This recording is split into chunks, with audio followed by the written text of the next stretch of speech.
The African American Culture Reading for American Diversity. African Americans are Americans, mostly or partly of African descent.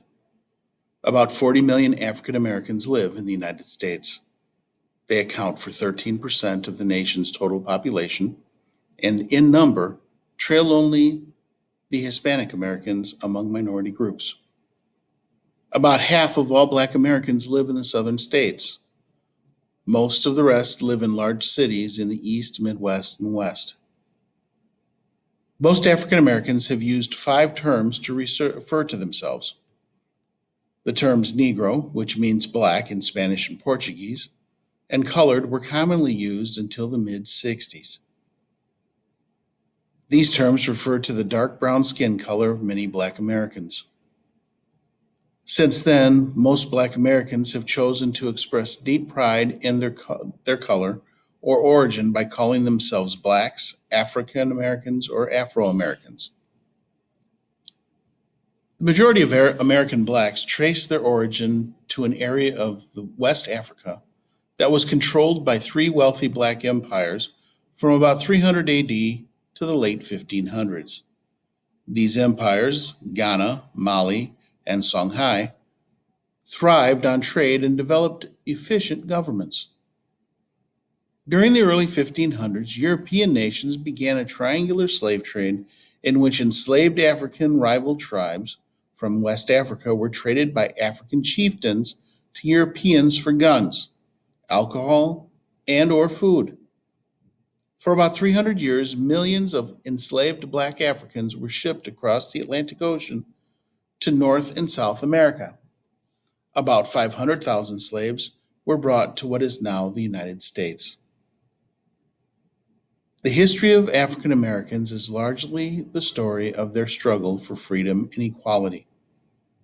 From the 1600s until the American Civil War, that happened between 1861 and 1865, most Black Americans worked as slaves throughout the South. They did much to help Southern agriculture expand. At the same time, free Blacks helped develop industry in the North.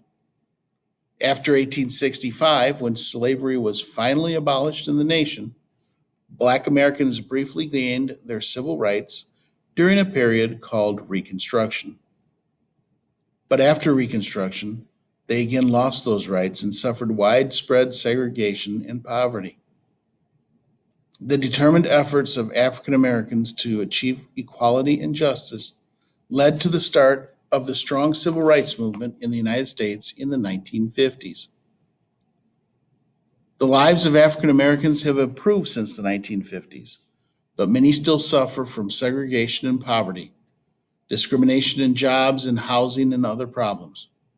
At the same time, Black Americans were making important contributions in all areas of American life.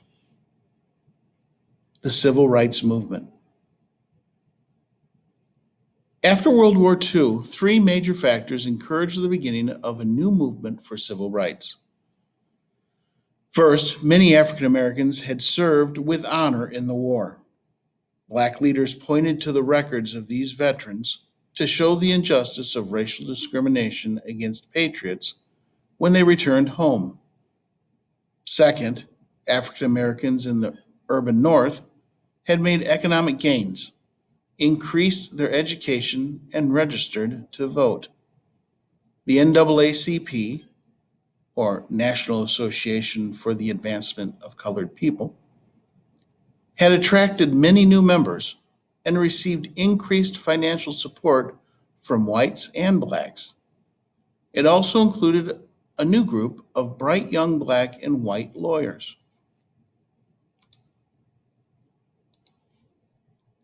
Rulings by the U.S. Supreme Court during the 1940s and 1950s brought major victories for African Americans. In several decisions between 1948 and 1951, the court ruled that separate higher education facilities for blacks must be equal to those for whites. Largely because of federal court rulings, the laws permitting racial discrimination in housing and recreation began to be struck down. Many of these rulings came in cases brought by the NAACP. An increasing number of blacks began to move into areas of northern cities where whites lived. Many whites then moved out of the cities to the suburbs. The NAACP won a historic victory in 1954. That year, the U.S. Supreme Court ruled in the case of Brown versus the Board of Education of Topeka, Kansas, that segregation in the public schools was in itself unequal and unconstitutional. The suit had been filed because the school board had not allowed a black student named Linda Brown to attend an all white school near her home. The court's decision rejected the separate but equal ruling of 1896 and inspired African Americans to strike out against the discrimination, particularly in public places. Rosa Parks, a seamstress and civil rights activist in Montgomery, Alabama, became a symbol of African Americans' bold new action to obtain their civil rights. In 1955, she was arrested for disobeying a city law that required blacks to give up their seat when white people wished to sit in their seats or in the same row.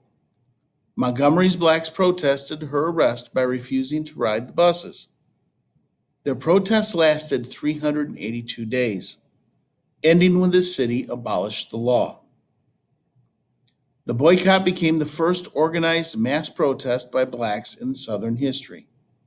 It also focused national attention on its leader, Martin Luther King Jr., a Montgomery Baptist minister. Many Southern communities acted slowly in desegregating their public schools. Governor Orville E. Faubus of Arkansas symbolized Southern resistance. In 1957, he defied a federal court order to integrate the Little Rock Central High School. The Arkansas governor sent the Arkansas National Guard to prevent black students from entering the school. President Dwight D. Eisenhower used federal troops to enforce the court order and allow black students to enter. King urged African Americans to use peaceful means to achieve their goals. In 1960, a group of black and white college students organized the Student Nonviolent Coordinating Committee to help in the civil rights movement. They joined with young people from other groups in staging sit ins, boycotts, marches, and freedom rides, which were bus rides to test the enforcement of desegregation in interstate transportation. During the early 1960s, the combined efforts of civil rights groups ended discrimination in many public places, including restaurants, hotels, theaters, and cemeteries. Numerous cities and towns remained unaffected by the civil rights movement. African American leaders therefore felt the United States needed a clear, strong federal policy that would erase all remaining discrimination in public places. To attract national attention, King and other leaders organized a march in Washington, D.C. in August 1963. More than 200,000 people, including many whites, took part in what was called the March on Washington. A high point of the March on Washington was a stirring speech by King. King told the crowd that he had a dream that one day all Americans would enjoy equality and justice. Afterwards, President John F. Kennedy proposed strong laws to protect the civil rights of all U.S. citizens. But many people, particularly Southerners, opposed the legislation. Kennedy was assassinated in November of 1963, and Vice President Lyndon B. Johnson became President Johnson. Johnson persuaded Congress to pass Kennedy's proposed laws in the Civil Rights Act of 1964. This act prohibited racial discrimination in public places and called for equal opportunity in employment and education. King won the 1964 Nobel Peace Prize for leading nonviolent demonstrations for civil rights. In the South, many elected officials and police officers refused to enforce court rulings and federal laws that gave blacks equality. In some cases, this opposition extended to the right to vote. In 1965, a major dispute over voting rights broke out in Selma, Alabama. King had gone there in January to assist African Americans seeking the right to vote. He was joined by many blacks and whites from throughout the country. In the next 2 weeks, at least 3 people were killed and hundreds were beaten as the opposition to King's efforts increased. But local authorities continued to deny blacks their voting rights. In late March, King led about 30,000 people, guarded by federal troops, from Selma to the state capitol in Montgomery.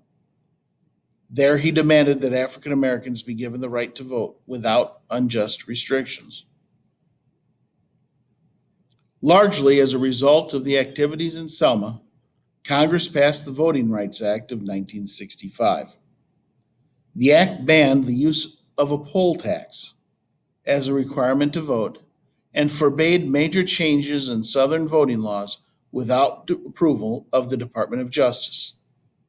In addition, it provided for federal officials to supervise voter registration wherever the right to vote had been unjustly denied.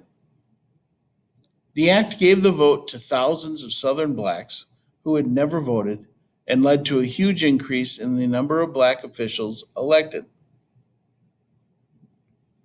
In 1965, President Johnson declared that it was not enough to simply end de jure segregation, that is, separation of the races by law.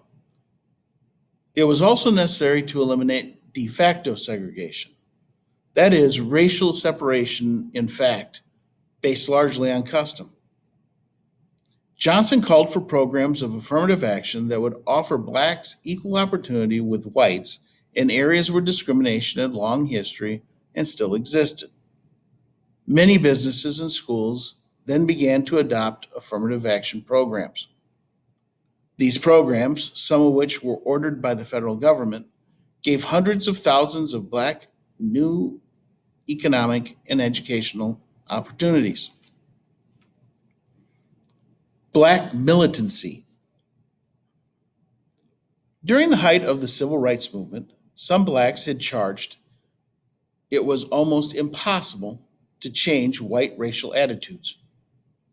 They saw the movement as meaningless and urged blacks to live apart from whites, and in some cases, to use violence to preserve their rights.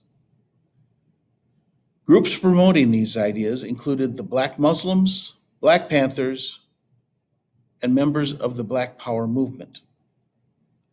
Black Muslims had been led since 1934 by Elijah Muhammad, who called whites devils. He also criticized racial integration and urged the formation of an all black nation within the United States. But the most eloquent spokesman for the black Muslims during the 1950s and 60s was Malcolm X.